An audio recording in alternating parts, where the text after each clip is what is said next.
39 అంటే సంతానం, 49 అంటే సంతోషం. 39 ఆంధ్రప్రదేశ్, తెలంగాణ.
కాశ్మీర్లో పహల్గామ్లో మొన్న 29 మందిని ఉగ్రవాదుల దాడిలో మరణించడం జరిగింది.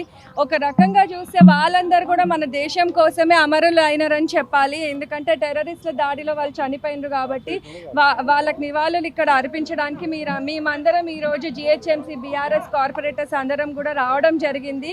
వాళ్ళ పవిత్ర ఆత్మకు శాంతి కలగాలని కోరుకుంటూ, అదేవిధంగా దాడిలో గాయపడిన వాళ్ళందరూ కూడా తొందరగా కోలుకోవాలని మేమందరం కూడా కోరుకుంటున్నాము.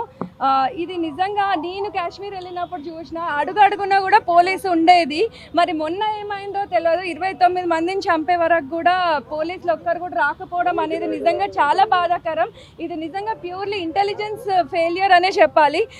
సెంట్రల్లో ఉన్న బీజేపీ గవర్నమెంట్ మేము చాలా ప్రజలను సురక్షితంగా చూసుకునే బాధ్యత వాళ్ళది, కానీ వాళ్ళు ఎప్పటికప్పుడు మంచి చూసుకుంటున్నామనే చెప్తున్నారు. కానీ మనం చూసినాం సంవత్సరంకి ఒకసారి ఏదో ఒక దాడి అయితేనే ఉంది. సో గవర్నమెంట్ కూడా, సెంట్రల్ గవర్నమెంట్ కూడా కొంచెం ఇంటెలిజెన్స్ని, ఇంకా మన బార్డర్ల సెక్యూరిటీని కూడా టైటన్ చేసి ప్రజలందరినీ కూడా సురక్షితంగా చూసుకోవాలని కోరుకుంటూ ఈరోజు ఇక్కడ వచ్చిన ప్రతి ఒక్కరికి కూడా ధన్యవాదాలు తెలియజేస్తున్నాను. Thank you. ఏదైతే కాశ్మీర్లో జరిగిన దాడిని ఖండిస్తూ మేము ఇక్కడ గ్యాదర్ అయ్యి వాళ్ళ కండోలెన్సెస్ తెలపడం జరుగుతుంది. నిజంగా ఇది చాలా దుర్మార్గమైన చర్య. కాశ్మీర్లో ఏదైతే బీజేపీ వాళ్ళు చెప్తున్నారో చాలా సేఫెస్ట్ ప్లేస్ అని చెప్పేసి వాళ్ళు చెప్పడం జరుగుతుంది. అయినా కూడా ఎక్కడ కూడా పోలీసులు కూడా కనిపించలేదు. ఈ దాడి జరిగినప్పుడు అమాయకమైన ప్రజలందరూ కూడా వాళ్ళ ప్రాణాలు అక్కడ పోవడం జరుగుతుంది. ఖచ్చితంగా దీన్ని మేము తీవ్రంగా ఖండిస్తున్నాము. డెఫినెట్గా దాని మీద ఏదైతే ఇన్సిడెంట్ జరిగిందో బీజేపీ సంబంధించిన సెంట్రల్ బీజేపీకి సంబంధించిన నాయకులందరూ కూడా దీని మీద పూర్తిగా ఎగ్జామిన్ చేసి డెఫినెట్గా రానున్న రోజుల ప్రజలకి భద్రత ఇంకా పటిష్టంగా చేయాలని మేము కోరుకుంటున్నాము.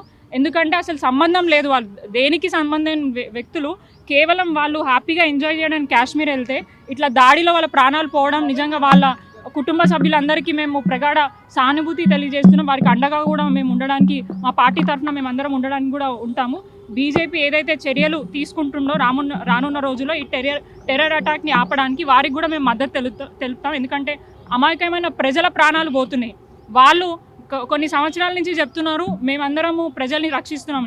ఈ ఒక్క చిన్న వైఫల్యంతోనే వాళ్ళ వైఫల్యం అనేది క్లియర్గా కనిపిస్తుంది. సో ఖచ్చితంగా ఈ దాడి ఏదైతే జరిగిందో చాలా అమాయనమైన చర్యగా మేము భావిస్తూ బీజేపీ మన మోదీ గారు డెఫినెట్గా దీని మీద యాక్షన్ తీసుకొని ప్రజల భద్రత గురించి మీరు జాగ్రత్త తీసుకోవాలని మేము మనస్ఫూర్తిగా కోరుకుంటూ ఇక్కడికి వచ్చిన వారందరికీ మీడియా మిత్రులకు అందరికీ కూడా మా అభినందన తెలియజేస్తూ థ్యాంక్ యూ సో మచ్.